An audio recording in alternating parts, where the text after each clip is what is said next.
This skill is trauma of an adult physical assessment. So BSI, scene safety, taking standard precautions.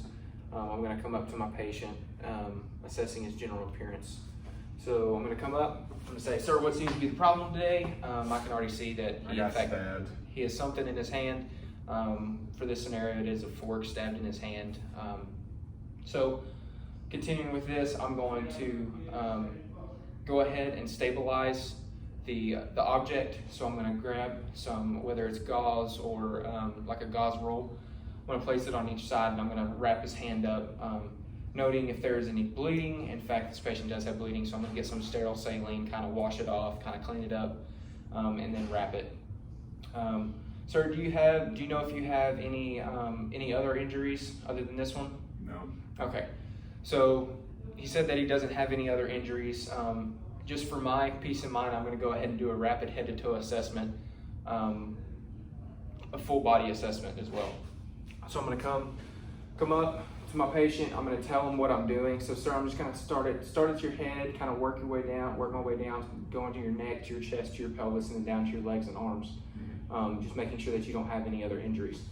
So I come up, assessing the patient's scalp, making sure that he does not have any bleeding, DCAP BTLS, deformities, contusions, abrasions, punctures, lacerations, and swelling. I'm going to go ahead, just continue to look. He does not have any DCAP BTLS on his head. I'm going to come along, feeling his zygomas. I'm going to assess his mandible, and I'm going to assess his eyes. So sir, just look at, this is a pin light, just look at the light for me, follow the light. Okay, look right at me. Okay, perfect. Okay, so that is just assessing his pupillary function. Perla equal in reactivity to light. Now I'm going to come around to his nose, looking for any fluid, such as blood. Okay, now can you go ahead and open up your mouth for me? Okay, looking for any maybe obstruction. He has talked to me, so I know that he does not have any foreign body airway in, just assessing for any bleeding. Now I'm going to come around to the back of his ears, looking for any battle sign, looking for any CSF drainage, making sure that he does not have any, like a basilar skull fracture or any other skull fracture for that matter. So sir, now I'm going to kind of palpate your neck, making sure that everything is where it's supposed to be. So I'm going to palpate his trachea, making sure that it is midline and not deviated. I'm going to assess for any JVD. He does not have any JVD. I'm going to go ahead and hook him up to my monitor, getting baseline vital signs such as blood pressure, pulse, respiratory rate, and capnography, along with glucose, because maybe he fell or maybe he just got stabbed with the fork. Now I'm going to come down, I'm going to palpate your chest, making sure that you do not have any broken clavicle or sternum or anything of that nature. Quickly palpate, assessing the patient's clavicle, sternum, everything's good. Okay, assessing the patient's ribs, making sure that he does not have any cracked ribs or any deformities such as DCAP BTLS. Okay, now I'm going to go ahead while I'm here. I'm going to listen with my stethoscope. 4 lung fields already. Breath, breath, breath, breath. Alrighty. So that's good. Are you hurting anywhere in your abdomen? Okay, if they are hurting in their abdomen, I'm going to work starting furthest away to the referred pain. So I'm going to slightly palpate the abdomen. Alrighty, it does not feel distended or anything like that. I might then go in further looking for any bruising around the umbilicus. Now I'm gonna touch your pelvis. I'm gonna kind of push in. Let me know if it hurts at all. Are you hurting already? Okay.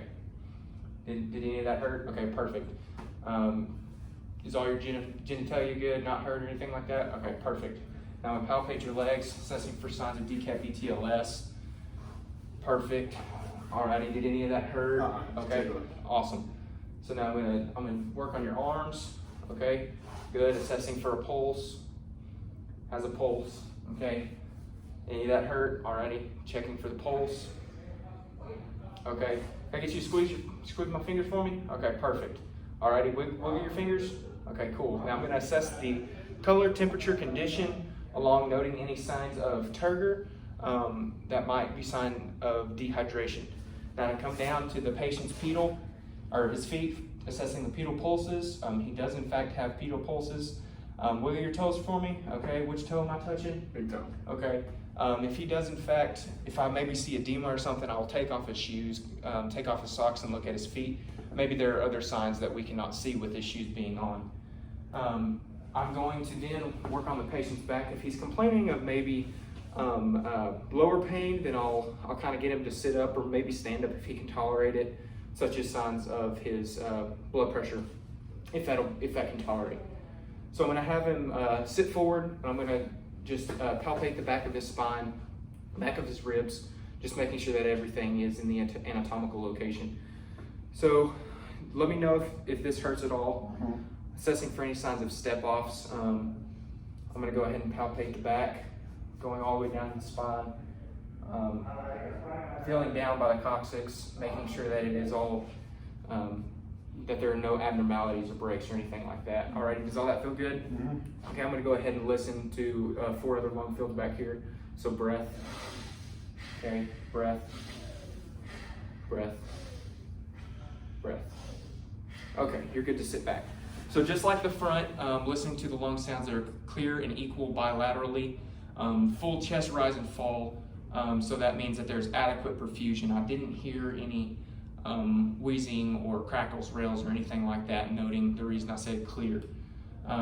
If this patient has any other complaints at this time, I will note them and work on them. Sir, would you like to go to the hospital? Yeah, I guess so. Okay, so we in fact do need to transport this patient. I was just getting the patient's consent. So all of this is bandaged. I'm going to continue to assess the patient's pulse and perfusion, just noting that if there are any changes while we are in